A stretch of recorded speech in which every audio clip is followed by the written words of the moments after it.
जीवनको लामो ढुङ्ग्यान बाटो मेरा आँखाहरूमा धसिँदै यहाँसम्म आइपुग्यो। यही आँखाबाट मनको जलन एकछिन बोल्छु र निदाउँछु। थुगे बादलहरूको चहल पहल उस्तै रहनेछ परिवेशमा। आकाशको नीलो रुमालमा सितारा भरिरहनेछन् ताराहरू। अन्तिम रेसका खेलाडी झैँ मोटरहरू कुदिरहनेछन्।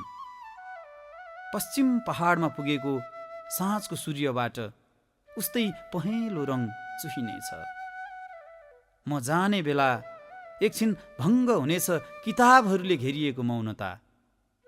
नव यौवनाले ऐना हेरेर लजाए जस्तो मेरो मुस्कान यतै छुट्नेछ।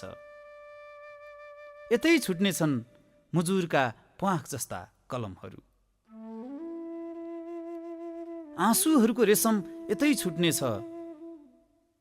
जुत्ताहरूको सङ्गीत सुन्दै निदाइरहनेछन् बाटाहरू।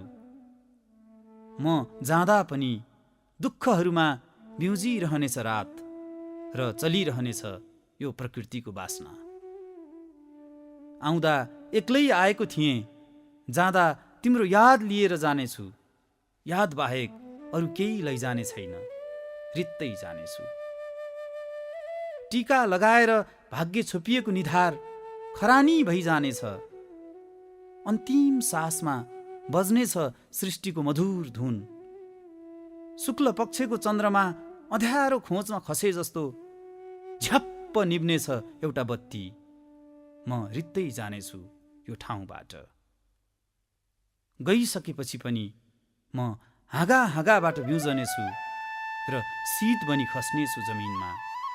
तिमीले दुबोमाथि बिस्तारै टेक्नु। साँझमा सेल्फी